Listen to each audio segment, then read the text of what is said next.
You're the issue because you have been a big fish in a fucking goldfish tank for the last couple months that you are now uncomfortable being in the room with success.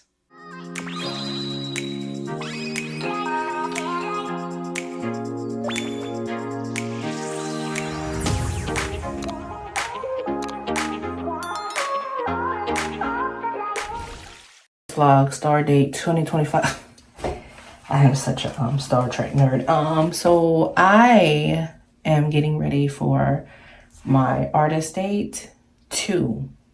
By now, hopefully, I have posted about 1 because I've been critiquing myself and chickening out. But I'm getting ready to go to 2, and I'm going to an art gallery that turns out it's like 5 minutes away from my house. So wish me luck because I'm kind of nervous. I'm always weirded out when I go to art galleries. I'll get into that later.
Jump scare.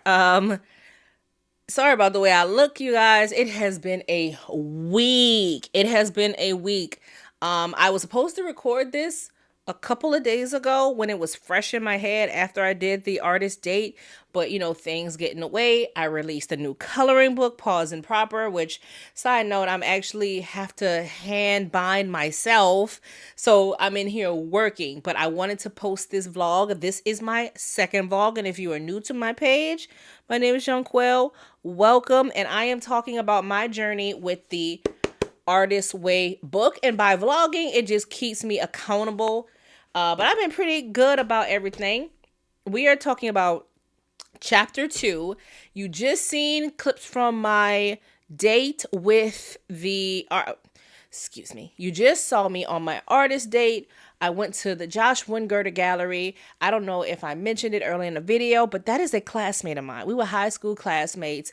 We're the same age. Well, he's a little bit older than me, but we're the same age. We went to the same high school, same hometown. So you can just imagine that. You're in the exact same field with somebody.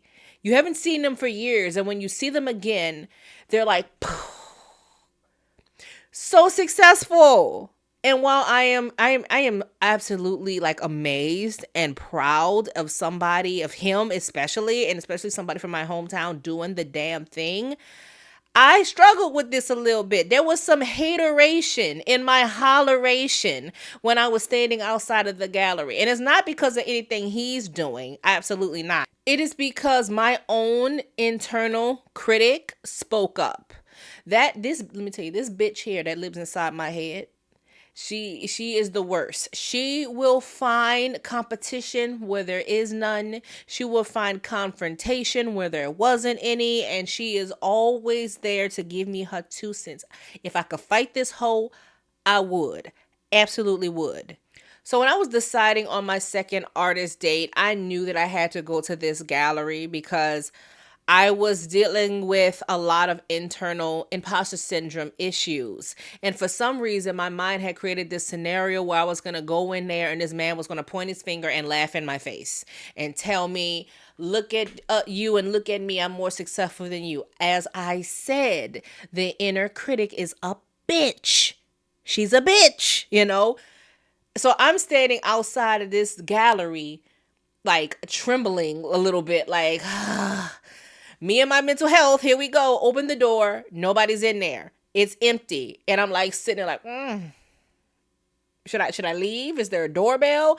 Nobody's in there, you know, and you got to do these artist dates by yourself. So I'm just in this mad gallery by myself. Me, myself, and my goddamn critic. Because who invited her? But she came in any goddamn way. So I'm sitting here waiting, just waiting to see what happens. Like, do I leave? And then finally an artist comes in there. I assume is an attendant. What it actually is an artist, because they have all these artists that come there and hang out in the studio that is upstairs.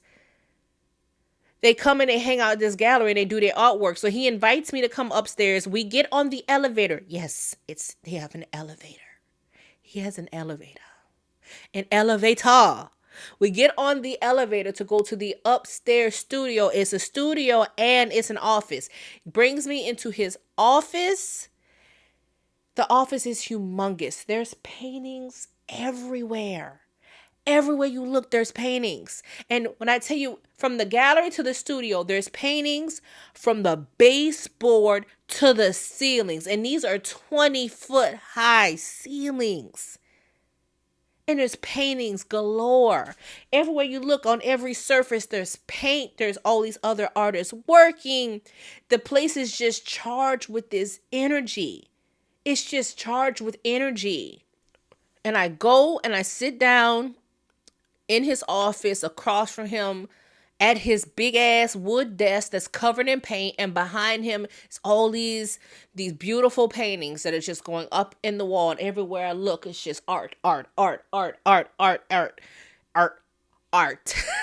everywhere.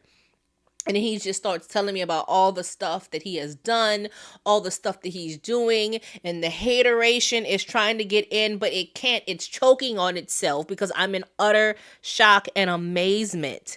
Because here it is, right in front of me. Somebody from my own hometown is living a dream that I have had for myself for so long. He is a full-time artist making money on the regular, because it's not like I don't make money. Trust me, I makes my guap. I makes my money. He's making this on the regular. He's selling paintings for $8,000, $10,000, doing projects in the city for $20,000, and he's fucking good at it. And I'm so proud of him. But at the same time, I'm sitting there and there's a part of me that is like feeling like it's underwater. Like, why is that? Why is that? Why am I feeling intimidated? Nothing to do with him. I have gotten used to being in the room with satisfied mediocrity and being in the room with people who are low vibrational. And so all I'm doing is having low vibrational conversations. So now when I'm in the room looking at success, a very humble success, by the way, I'm sitting there like, oh, he's bragging on me. He's doing a little humble brag. No, he's not, girl. He's not doing no damn humble bragging. This is facts. This man is successful. You're the issue because you have been a big fish in a fucking goldfish tank for the last couple months, that you are now uncomfortable being in the room with success. You're uncomfortable being in the fucking ocean because you ain't used to it. You've been in an aquarium.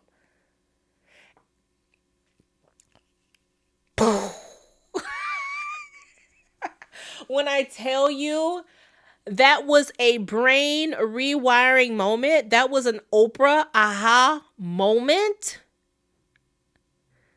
I am not used to being in the room with success anymore, especially not since I left New York. I just been in my little huddle hole like a hobbit. And the people that I'm talking to on a daily basis, a lot of times in person, are low vibrational people. Not all, but a lot of them are. So when I get in front of somebody like this, who's living his actual dream, who designed his life and living according to it, it's intimidating a little bit, but it's also inspiring. I'm very inspired. I'm very proud. I'm very like, yes, okay.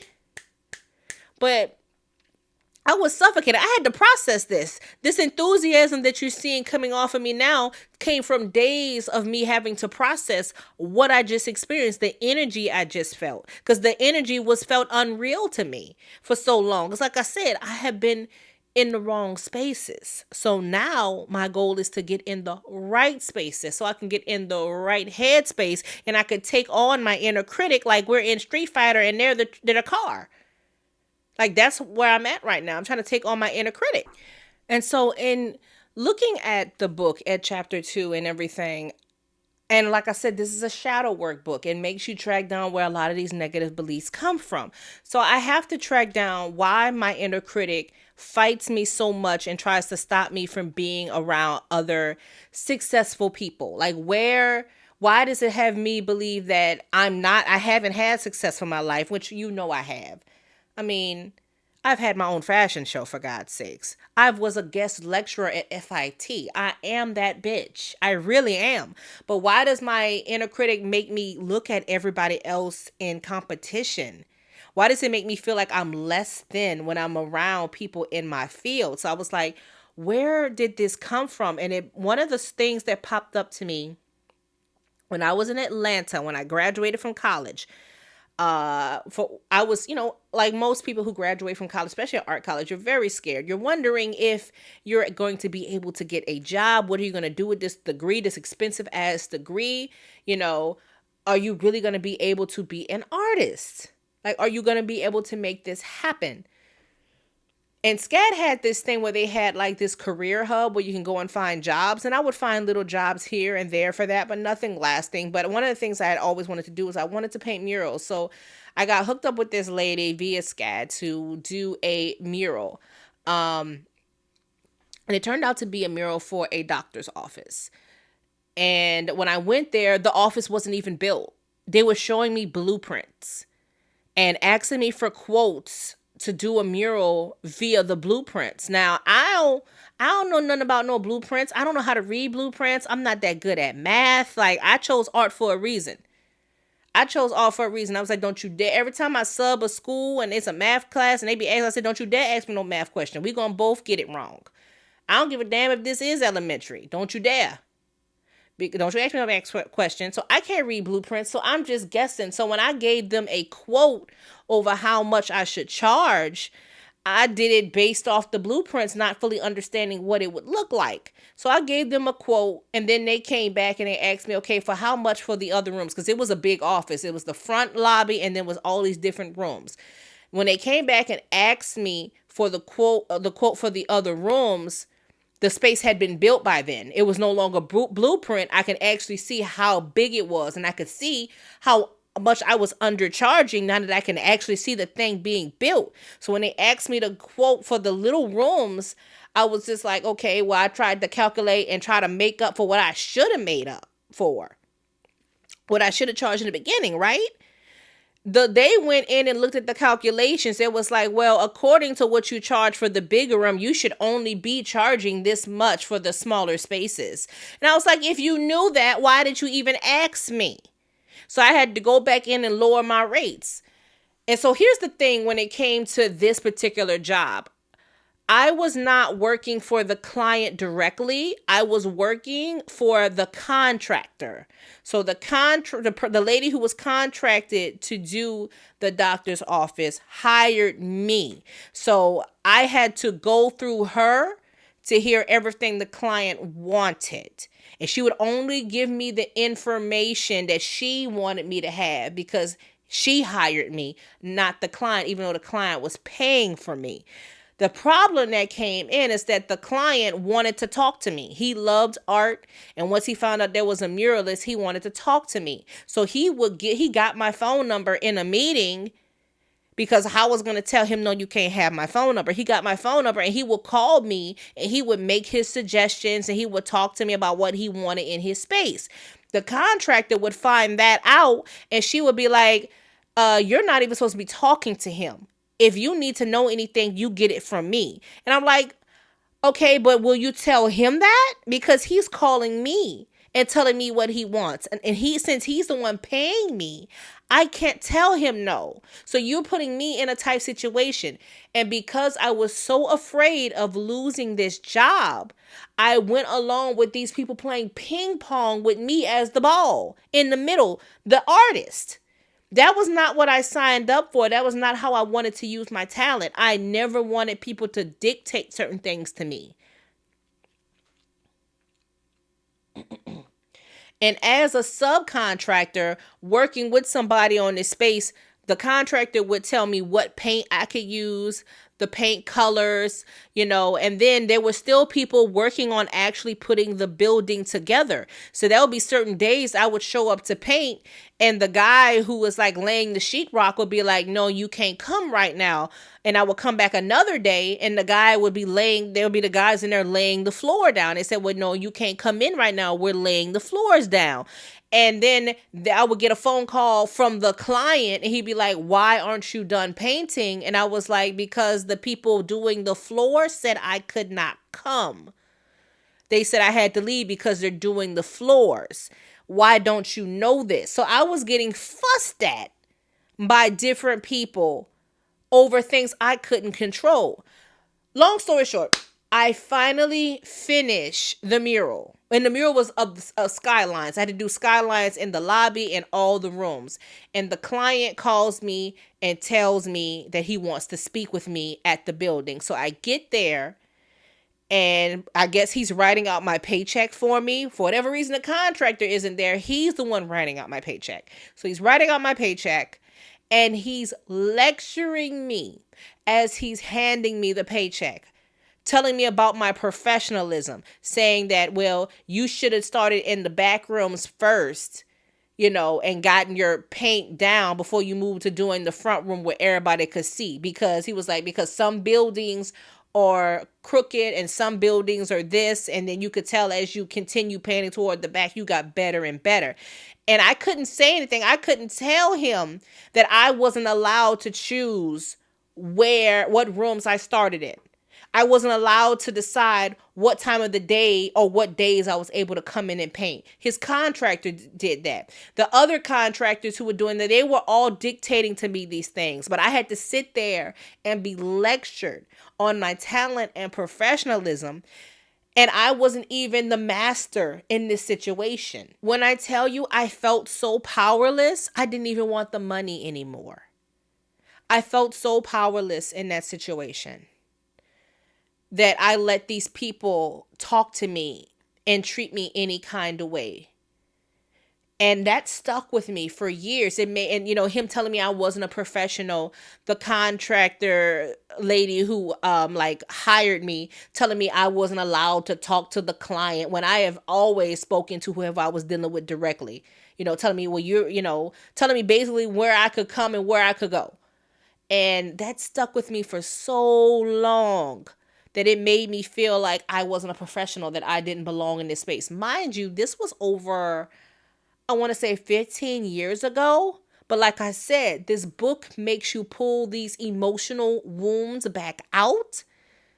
And it also was talking about in this chapter working with crazy makers, basically working with artistic narcissists. And that's kind of what the contractor was. That's the vibe she had. She had a very Paula Deen accent, but trust and believe, she was very controlling. Very controlling. And that created a creative emotion. It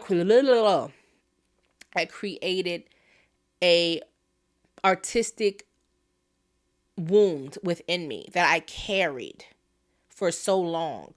I've got more of these stories that I'm going to be telling y'all along the way. And while telling you, I'm also releasing them into the wild. so they don't affect me as much anymore. But I want you to know along your own artist journey that you're going to have all of these things they're going to have things happen to you that may make you feel like you don't belong in this space. You do. You do. As I said in the first vlog, we are creators. We were giving the gift of creation from the creator. That means that things are going to be a lot harder for us because we do not think the same as everybody else. But we have to keep moving forward. Now, I can't wait to get into week 3 with you guys. So stay tuned. If you aren't already subscribed to me, please do. Please leave me a comment. I will get to all of them. I know I still have some to get to from last week, but I promise you I will get to all of them. Leave me a comment, like, subscribe, and welcome to the family. I'll see y'all again soon. Bye.